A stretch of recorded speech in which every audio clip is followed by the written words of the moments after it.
Astrology mainly information technology tool है जिससे हमें हमारी लाइफ का इंफॉर्मेशन मिलती है और हम अपनी लाइफ को प्लान कर सकते हैं। चेंज बहुत बात की बात है कि हम कितना चेंज कर पाते हैं, लेकिन अगर आपको इन्फॉर्मेशन है कि आगे स्लो डाउन है या अपवर्ड जाने वाला है तो आप उसको, अगर अपवर्ड है तो एक्सेलरेट कर सकते हो लाइफ को according to remedy, according to your life action से। इवेंट कैसे मैनेज करने हैं आपको। अगर स्लो डाउन है तो आप उसको अपनी एक्सेलरेशन को कंट्रोल कर सकते हो कि अगर सपोज वो इन्वेस्टमेंट प्रोसीजर में आपको बोलता है कंट्रोल करना है तो आप क्या करोगे, अपना फंडिंग वगैरह कहीं भी इन्वेस्ट करनी है उसको सेव कर लोगे कि अभी टाइम नहीं है।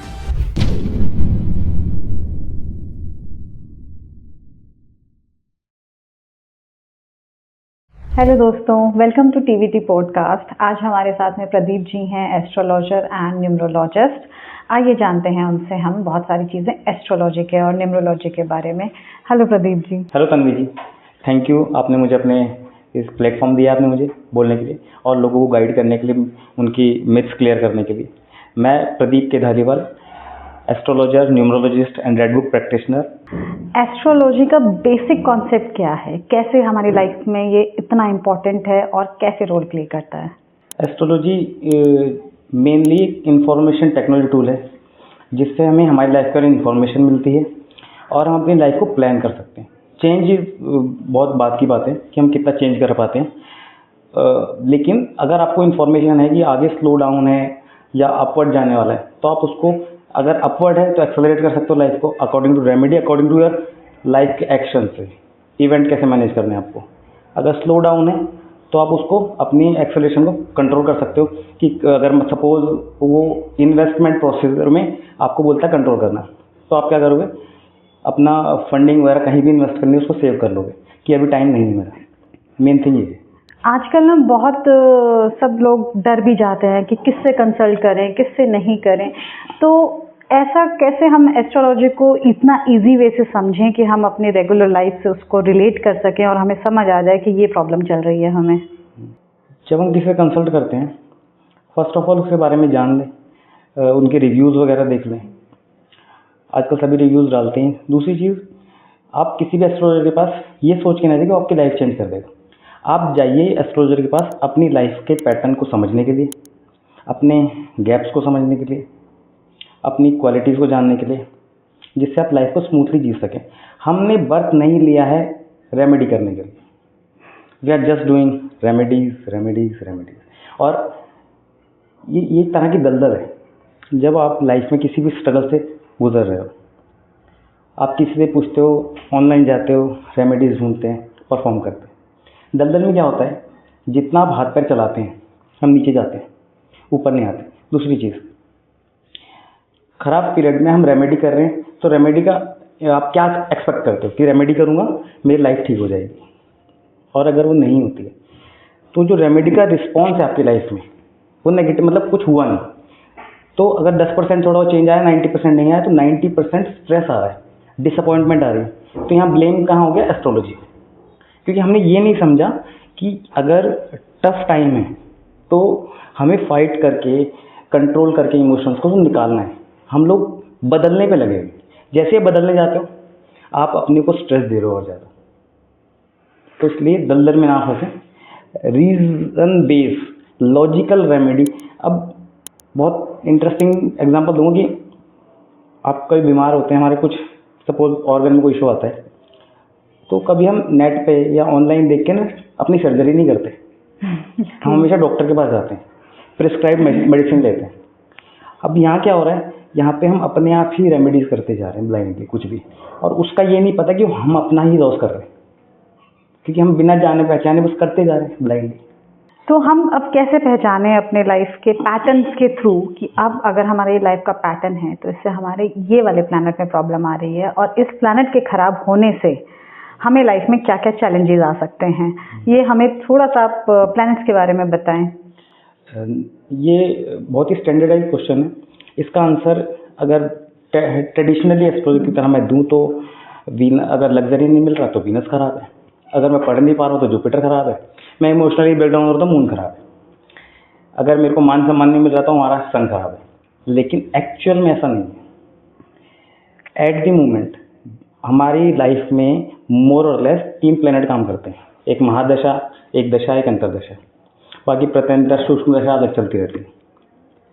तो जिन 3 प्लेनेट की पावर आपकी लाइफ में चल रही होगी, उन्होंने आपकी लाइफ को जैसे उन्होंने प्लानिंग की है, जैसे प्रॉमिस डिसाइड किए हैं on the time of birth, वो वैसे परफॉर्म करवाएंगे। अब हम नॉर्मली कहते हैं कि वीनस एक अच्छी मैरिड लाइफ का इंडिकेटर है, लेकिन मेरे एक्सपीरियंस में बहुत सारे लोगों का वीनस अगर मैरिड लाइफ के लिए नेगेटिव है तो वो लोग स्ट्रगल से गुजरते होते हैं। तो इसलिए मैं फिर वही बोलूँगा कि ये स्टैंडर्डाइज है कि अच्छा आपकी लाइफ फैमिली वाइज ख़राब है तो वीनस की रेमेडी कर लो। नो, आपको ये पता होना चाहिए कि आपका क्या पीरियड चल रहा है, वो पर्टिकुलर प्लेनेट क्या देने आया है और क्या लेने आया है। बहुत सारे केसेस में क्या होता है कि प्लेनेट एक, अगर हम पॉजिटिव बोले, पॉजिटिव कम होता है, मिक्स नेचर का होता है कि सपोज ग्रोथ देगा लाइफ में, किसी की लाइफ में ग्रोथ आ रही है, उसका रिलेशन खाया जाता है। ऐसा बहुत होता है, बहुत सारे लोग होते हैं कि इधर डिवोर्स होता है, लड़की उधर लड़की ग्रो कर जाती है, इधर ये या फिर लड़का ग्रो कर जाता है, क्योंकि सेपरेशन वगैरह ये अपोजिशन है फैमिली, मतलब एक ग्रोथ इंडिकेट करते हैं सेपरेशन, साथ में फैमिली के लिए नेगेटिव है। तो प्लेनेट को एनालाइज करना ज़रूरी है। आप ट्रेडिशनल वे में चल सकते हैं थोड़ा, लेकिन एनालाइज नहीं कर सकते, बस वो ब्लाइंडली रेमेडी करते हैं। तो मिक्स नेचर इतना है तो हम नहीं कर सकते ऐसे एनालाइज। क्या हमारे कुछ हैबिट पैटर्न्स भी हमारे प्लैनेट्स के नेचर डिसाइड करते हैं? हाँ, ये कर सकते हैं कि जब भी हमारा राहु का स्पेशली पीरियड चलता है, सैटर्न का चलता है और केतु का हो गया, ये जुपिटर का पीरियड, इनके अलग अलग नेचर है। जुपिटर के पीरियड में ज़्यादातर लोग ना ऐसा मान सकते हो आप, या जुपिटर का लग्न लॉर्ड है, एसेंडेंट लॉर्ड है, तो उनमें टीचिंग स्किल्स बाय बर्थ आती है। और जब उनका पीरियड चलेगा, या फिर जैसे कि हम न्यूमरोलॉजी बात करें, 3 नंबर, 12 नंबर, 21 नंबर जो पीपल होते हैं, ये अगर आपको डांटेंगे भी ना तो सिखा सिखा के डांटेंगे, हर चीज़ में सिखाते रहेंगे, ये आपने गलत किया, रिपीट रिपीट रिपीट। ऐसे ही जो वीनस रूलिंग होगा, अगर लग्न में वीनस प्लेस है, या वीनस जैसे कि हम बोलते हैं वृषभ लग्न का है या तुला लग्न का बंदा है या लड़की है, तो वो डिफॉल्ट स्वैग आ जाएगा उनके अंदर। उनको ड्रेसिंग सेंस की नॉलेज बहुत होगी, उनको पता है क्या पहनना है, कहाँ बोलना है, कैसे चलना है, ये सब उनको पता होता है। तो ऐसे ही अगर कोई मून रूलिंग है तो हम कह सकते हैं कि he can be a good psychiatrist, कि वो बहुत अच्छा लिसनर हो सकता है, क्योंकि इमोशनल है, तो इमोशनल पर्सन ही आपको सुनेगा ज़्यादा, वो चीज़ समझेगा और फील करेगा उस सिचुएशन। ऐसे स्टार्स अलग अलग इम्पैक्ट डालते हैं। अभी आपने बताया कि महादशा में अगर शनि की महादशा है, शनि से वैसे सब लोग इतना डरते हैं, उसके बाद उसके अंदर राहु भी आ जाए, तो फिर क्या कॉम्बिनेशन, ये कॉम्बिनेशन क्या रोल प्ले करेगा? अब हर कुंडली में कुछ नेगेटिव प्लैनेट होगा, कुछ पॉजिटिव। सभी के लिए सैटर्न नेगेटिव नहीं है, सभी के लिए राहु नेगेटिव नहीं है। अगर किसी का लग्न नॉट सैटर्न है और बाय चांस उसने या तो न्यूट्रल प्रॉमिस लिए हैं या बैलेंस, मतलब पॉजिटिव है, वो लॉस इंडिकेट नहीं करता, तो वो लाइफ में जब सैटर्न आएंगे ही विल ग्रो।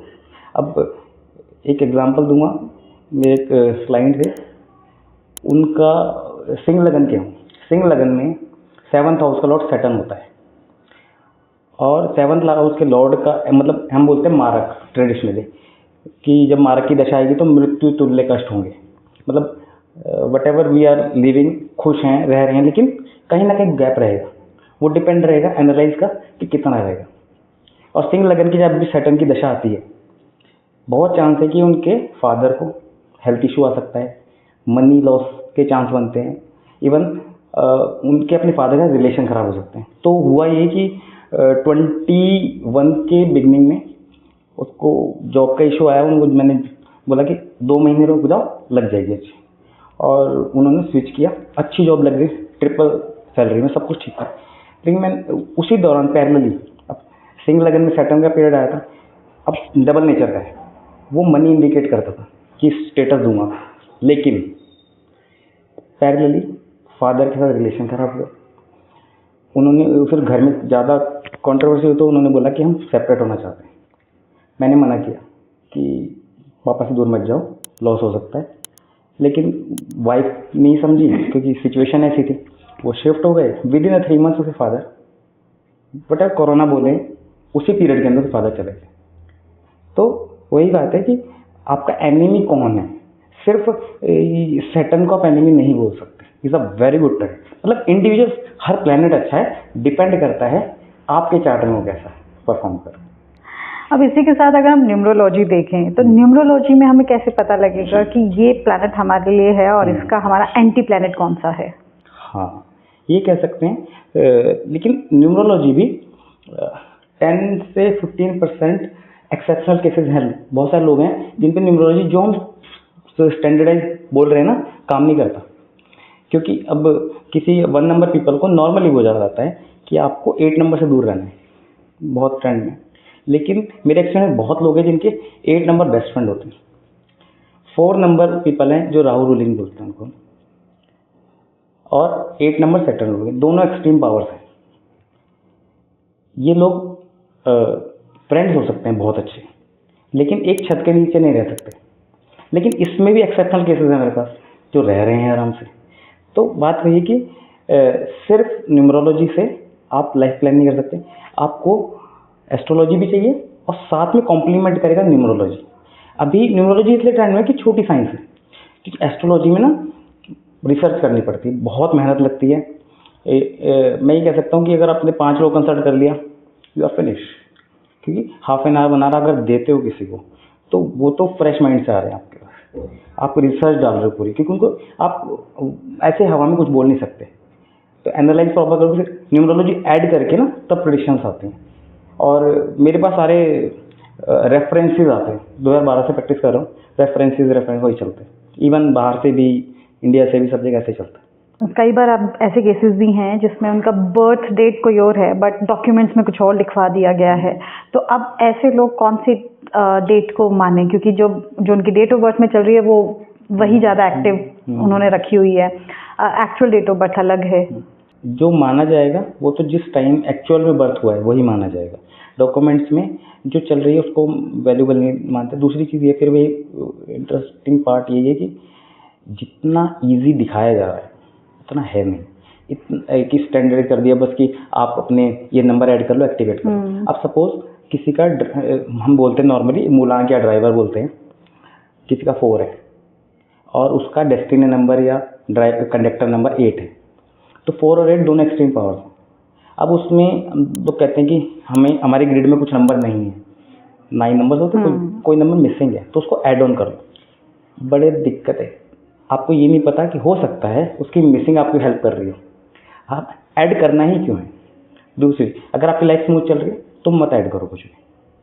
और वन मोर थिंग, 4 और 8 के बीच में अगर आपको कोई ऐड भी करना है मे बी, तो आप इसी टाइप के नंबर, मतलब 4 नेगेटिव में काउंट होते हैं, 4 और 8, 7 ऐड कर सकते हो, 6 ऐड कर सकते हो।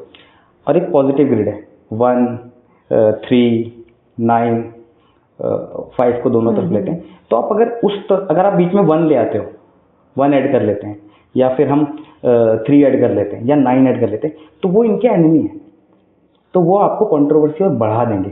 तो इसलिए न्यूमरोलॉजी बेस रेमेडीज साइकोलॉजिकल काम करती हैं, लेकिन बिना एस्ट्रोलॉजी के न्यूमरोलॉजी रखें। क्योंकि सिर्फ एक छोटा सा, अब आप सोचो कि एक्यूप्रेशर करके मैं सर्जरी नहीं कर सकता क्योंकि ज़्यादातर लोग इजी शॉर्टकट चाहिए कि मैं 3 महीने में कोई भी कोर्स करूं और मैं जाके पूरा परफॉर्म कर लूं नेक्स्ट लेवल। और वो क्या बोलते हैं उसको, हम ब्रांडिंग कर रहे हैं जस्ट। एक्चुअल दे वेल नो कि उनकी बंदूक में कितनी गोली है। 2025 आ ही रहा है, तो ये अब सबके लिए कैसा रहेगा? किन नंबर्स के लिए अच्छा रहेगा, किन के लिए चैलेंजिंग रहेगा? जैसे टोटली समराइज करते हैं तो 9 आता है, जैसे 8 था 9 आता है।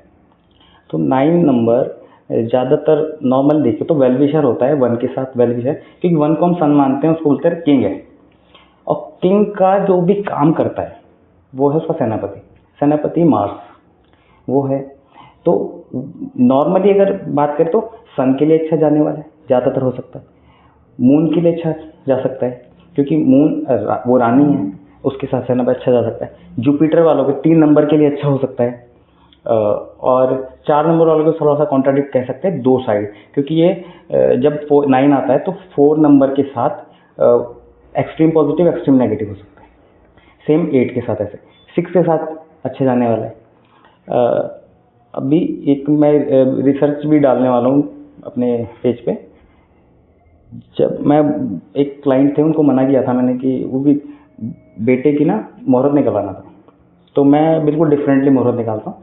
मैं ये जो ट्रेडिशनल मुहूर्त है उस वजह से निकालता हूँ, क्योंकि अगर आप बिलीव करते हैं कि हर सेकंड में इस धरती पर एनर्जी आ रही है, तो नथिंग इज नेगेटिव, पहली बात। अब हर टाइम कोई ना कोई बच्चा पैदा होता है, तो जिस टाइम में जो बच्चा पैदा हुआ है और उसकी अगर मैरिड लाइफ अच्छी रहने वाली है इन फ्यूचर, इसका मतलब वो जो मूवमेंट पैदा हुआ है वो टाइम प्लैनेट्स पॉजिटिव बैठे थे मैरिड लाइफ के लिए, ठीक है, तो हम वो मुहूर्त यूज़ कर सकते हैं। अगर हमने चार्ट बनाया पर्टिकुलर टाइम का, उसमें देखा कि ये मैरिड लाइफ के लिए बहुत पॉजिटिव चार्ट है, मतलब कि वो कितने ड्यूरेशन के लिए वो प्लैनेट वहीं बैठे हैं, 1 आवर के, नक्षत्र चेंज नहीं हो रहा, तो वो पीरियड हमें स्लॉट मिल जाता है कि ऐसा कर सकते हैं। तो मैंने उनको बोला कि आपको 4 और 8 डेट्स जो होती हैं, मतलब 4 13th 22 31 और सेम 8 17 26 ये अवॉइड करना है। और मैं सबको ही कहता हूँ, क्योंकि ये सिर्फ 10% लोगों को सूट करती है, 90% नहीं सूट करती। तो उन्होंने क्वेश्चन पूछा क्यों, लेकिन ऐसा क्यों अवॉइड करना है, क्योंकि कुछ लोगों को होता है क्यूरियोसिटी नहीं।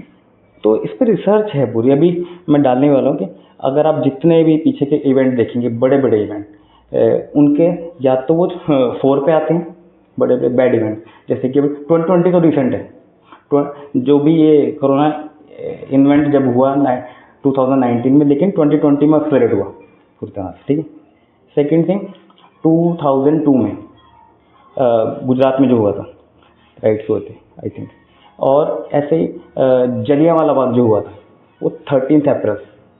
तो ऐसे बहुत सारे मेरे पास वो हैं जो मैंने सर्च किए हैं सारे बैड इवेंट्स, तो इनमें बहुत कॉमन है, ये अट्रैक्ट करती हैं डेट्स, तो इसलिए उन डेट्स पे हमें थोड़ा सा अवॉइड करना चाहिए। कुछ न्यू बिगनिंग को लेके, मैरिज प्रपोजल्स को लेके, कुछ भी स्टार्ट करने से थोड़ा, क्योंकि हाँ 10% को शूट करता है और मैं उस 10% में आता हूँ।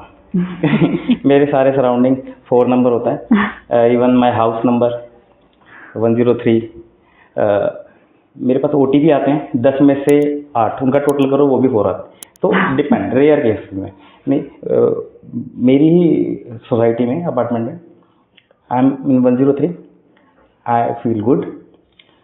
इवन जो इन फ्लैट्स में भी रहते थे, एक 202 फ्लैट है, उसमें हस्बैंड वाइफ दोनों की मेडिसिन चलती है साइकेट्रिक के अंडर में, मतलब डिप्रेशन वगैरह बहुत दिक्कत चलती है। ऐसे 301 है, उनमें बच्चों की हेल्थ का इशू रहता है, और इन नंबर के घर में डिमांड होती है, उस घर की नीड है, मतलब उनकी फीडिंग है स्ट्रेस।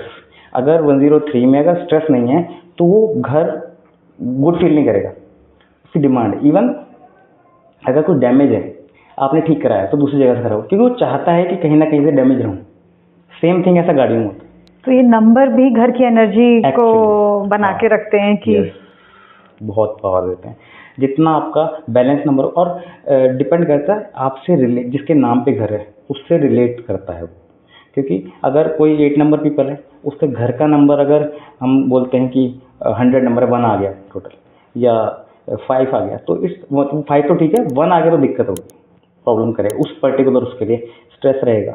और आप कहीं भी जाएंगे तो आप कॉलोनी में, सोसाइटी में भी देखेंगे ना कहीं, तो जो 4 नंबर फ्लैट होगा, 4 नंबर, वो आपको डैमेज मिलेगा, 10 में से 9 केस में डैमेज मिलेगा, पुराना मिलेगा, मतलब पुअर कंडीशन में। और 8 नंबर मिलेगा आपको एक्सट्रीम बिल्ड या एक्सट्रीम वर्स्ट, मतलब या तो सुपर लग्जरी या सुपर वर्स्ट। ये इवन 8 नंबर पीपल भी जनरल नहीं रहते, या तो बहुत लो रहेंगे या बहुत हाई रहेंगे, मीडियम नहीं मिलेंगे। तो अब हमें कैसे लेना चाहिए कि हमारा लकी नंबर कौन सा होगा? हमारे कंडक्टर नंबर को देख के चलना चाहिए या ड्राइवर नंबर से? दोनों का कॉम्बिनेशन मैटर करेगा। दोनों का कॉम्बिनेशन। अगर आपके ड्राइवर, मूलांक और डेस्टिनी, मतलब ये दोनों फ्रेंड हैं, तो आपकी एक बस है, मतलब एक driver conductor, you are a bus, तो आपकी लाइफ की बस बड़ी स्मूथ चलने वाली, क्योंकि आपको डिसीजन मेकिंग ईजी रहेंगे, इवेंट्स बड़े स्मूथ रहेंगे। अगर ये अपोजिशन है तो ये आपको डिसीजन मेकिंग लेने, इवन आपसे गलत फैसले करवाएंगे, आपको ऐसी जगह ले जाएंगे जहाँ पे आप खुद ही स्ट्रगल फील करोगे, आप डिसाइड ही नहीं कर पाओगे कि मैं ये डिसीजन क्यों लिया मैंने। इवन आप अगर फ़ोन नंबर लेने जाओगे तो जो आपके अगर डेट ऑफ बर्थ में बैड एनर्जीज हैं वो आपसे आप ऐसा ही नंबर चूज़ करवाएंगे जो जितने भी कॉम्प्लिकेटेड लोग हैं उनके नंबर उठा के देखो कॉम्प्लिकेटेड मिलेंगे, क्योंकि ऐसा नहीं वो नंबर से हमने उसको लिया है। हम लोग नॉर्मली कहते हैं कि नंबर की एनर्जी हमारी एनर्जी कनेक्ट कर रही है। अगर मेरी लाइफ स्ट्रगलफुल है, ख़राब है, तो मैं नंबर भी वही चूज़ करूँगा जो स्ट्रगलफुल है। और जो सोफिस्टिकेट लाइफ जी रहे हैं, बहुत खुश हैं लाइफ में, उनके नंबर देखो, क्योंकि वो चुनते भी वही हैं, क्योंकि वी आर अ पपेट, जैसा हम स्टार चाहते हैं हम वैसा ही करते हैं। तो अभी आपने बोला कि कौन से नंबर, तो कौन से कॉम्बिनेशंस हैं जो वर्स्ट हैं, जो हम सबको ध्यान में रखने चाहिए? हाँ, नॉर्मली मोबाइल नंबर में स्टार्टिंग के 4 डिजिट छोड़ के हम लास्ट के 6 डिजिट को फोकस कर सकते हैं। कोशिश ये की जानी चाहिए कि अगर आपकी डेट ऑफ बर्थ में 48 नहीं है तो आप मोबाइल नंबर में रख सकते हैं। एक तो साथ में नहीं होने चाहिए, क्योंकि 8 तो ऑलरेडी मिल जाता स्टार्टिंग में लगभग सभी। 4 आप IQ लेवल के अच्छा है, 4 ऐड कर सकते हो, लेकिन जिनके ऑलरेडी 4 है डेट ऑफ बर्थ में उनको और या 8 भी है तो उनको अपनी लास्ट 6 डिजिट में ना तो 8 रखना है ना 4 रखना है, क्योंकि ये जिसके साथ भी आएंगे उसकी एनर्जी को ख़राब कर देंगे। 2 के साथ आएंगे तो मेंटल स्ट्रगल बढ़ा देंगे, 3 के साथ आएंगे तो लर्निंग कैपेसिटी ख़राब कर देंगे। अगर ये 1 के साथ आता है तो ऐसा हो सकता है कि बंदा अननोइंगली कुछ भी बोलता है, कुछ उसका वेटेज नहीं है, तो ऐसे ऐसे अलग अलग चलता है। कौन से लकी नंबर हैं जो हमारे फ़ोन नंबर में होना चाहिए? क्या हमें उसका नंबर का एंड देखना चाहिए कि वो हमारे कंपैटिबल है कि नहीं? हाँ, जब आप टोटल सिंगल डिजिट में जाते हैं 10 नंबर्स को कॉम्बिनेटिव लेके, तो वो नंबर आपके ड्राइवर कंडक्टर का बेस्ट फ्रेंड होना चाहिए, पहली चीज़। सेकंड थिंग, वो आपकी ग्रिड में अगर मिसिंग है तो बहुत बेटर है, ताकि वो उसको फिल कर देगा। तो उससे आपको मेरे पास बहुत सारे लोग आते हैं, उनका नंबर हम चेंज करते हैं तो वो उसी के से कि उनका कोई फ़ोन नहीं उठाना चाहता, उनका कम्युनिकेशन बहुत पुअर है। उनको अगर किससे पेमेंट लेनी तो कम्युनिकेशन नहीं हो पा रहा, बिजनेस चाहिए तो नहीं हो पा रहा। जैसे ही वो नंबर चेंज करते हैं उनका स्मूथ, मतलब ऐसा नहीं कि देखो मोबाइल नंबर से लाइफ नहीं बदल सकता, लेकिन आपका एरिया क्या है। अगर किसी का मार्केटिंग है, कम्युनिकेशन से रिलेटेड काम है, तो उसके लिए मोबाइल नंबर बहुत मैटर करता है। अब एक अगर कहेंगे एक रिक्शे वाला है तो उसके लिए मोबाइल नंबर मैटर, उसका कम्युनिकेशन का काम नहीं है, तो मोबाइल नंबर मैटर करेगा कम्युनिकेशन वालों के लिए। लेकिन चार्ट देख के ये कॉम्प्लीमेंट कर सकते हैं, बदल नहीं सकते। अगर मैं बोलूँगा कि आपके चार्ट में बहुत अच्छा स्कोप है, यू आर वेल ग्रोइंग, तो ये छोटी मोटी चीज़ें आपको महसूस ही नहीं होनी कभी कि क्या फ़ोन नंबर है या वास्तु क्या है, सब महसूस नहीं होगा। लेकिन जब चार्ट में प्रॉब्लम है, जब हम सपोज हम बीमार होते हैं, वीक होते हैं, तो उस समय छोटी छोटी चीज़ें, टेम्परेचर भी मैटर करता है, घर में मॉस्किटोज नहीं होने चाहिए, या हम खाने में क्या खा रहे हैं मैटर करता है। जब आप हेल्दी हो ना तो उस समय ना तो टेम्परेचर मैटर करता है, आप कहाँ बैठे हो मैटर नहीं करता, मॉस्किटोज मैटर नहीं करता। साढ़े साथी बोलते हैं, साढ़े साथी से बड़ा डर भी है कि साढ़े साथी चल रही है या लग गई है, वो ऐसा क्यों है? क्या वो उससे उस टाइम में क्या हो जाता है? साढ़े साथी को ना गलत इंटरप्रेट किया गया है। शनि हमेशा जब भी आएंगे आपकी लाइफ में वो कुछ टीचिंग्स लेके आते हैं आपको, और जब भी साढ़े साथी जाती है वो आपको मैच्योर करके जाती है। नॉर्मली हमारी लाइफ में 3 बार मान सकते हैं, मैक्स टू मैक्स 3 बार साढ़े साथी आती है। 120 ईयर्स का हमारा लाइफ स्पैन बोलते हैं दशा के अकॉर्डिंग, तो हर 30 ईयर्स का सर्कल पूरा करते हैं सैटर्न सन के सराउंडिंग, तो एक बार सबकी लाइफ में आती है, मतलब 3 बार आती है। अब सैटर्न की साढ़े साथी का एग्जैक्ट अभी तक कैलकुलेशन किसी के पास नहीं। मेरे एक्सपीरियंस में मैंने जितना प्रैक्टिस किया उसमें ये है कि जब भी साढ़े साथी लगती है, मैंने बस नहीं देखा किसी को खराब होता है, वो रिलेट करते हैं। कोइंसिडेंस होता है कि उस समय हमारी दशा भी खराब चल रही होती है, तो हम साढ़े साथी को ब्लेम करना स्टार्ट करते हैं। हम ये नहीं देखते हमारी दशा क्या चल रही है, क्योंकि साढ़े साथी जब भी आती है, मैंने फिर बोला उसकी सिर्फ एक दिमाग ये समझ लीजिए कि हम चार्ट में साढ़े साथी कब शुरू होती है, हमारी जो मून साइन है उससे पिछले घर में जब शनि आते हैं तो मतलब हमारी साढ़े साथी का फर्स्ट ढाईसा शुरू हो जाते हैं। जब मून के ऊपर शनि आते हैं उस समय हमारा सेकंड ढाईसा शुरू होते हैं, और जब मून को पार करते हैं अगले हाउस में आते हैं तो लास्ट ढाईसा। अब मून क्या है हमारा? मून है हमारा मन, हमारे इमोशंस, हमारे दिल। मतलब जब शनि की साढ़े साथी लगती है वो आपके दिल के करीब हैं। तो कोई ये आपके घर में गेस्ट आए हैं, अगर गेस्ट हैं और Saturn is a very good energy, तो वो क्या एक्सपेक्ट करते हैं आपसे? सैटर्न की डिमांड सिर्फ बस ये है कि आप डिसिप्लिन रहो, पंक्चुअल रहो, किसी का अहित मत करो, अब आपसे जो भी लेवल में नीचे हैं उनकी हेल्प करो, उनको किसी तरह का अगर आप फाइनेंशियली या किसी भी तरह का सपोर्ट कर सकते हो, मोरल सपोर्ट कर सकते हो तो आप सपोर्ट करो, किसी को अब्यूज़ मत करो। और आप देखो 7.5 कैसे पलटती है। लेकिन हम सिर्फ तेल चढ़ाने को फोकस करते हैं। सैटर्न को फ़र्क नहीं पड़ता आपके तेल से, उनको फ़र्क पड़ता है, उन्होंने एक ये क्या बोलते हैं हम सिस्टम क्रिएट किया हुआ है।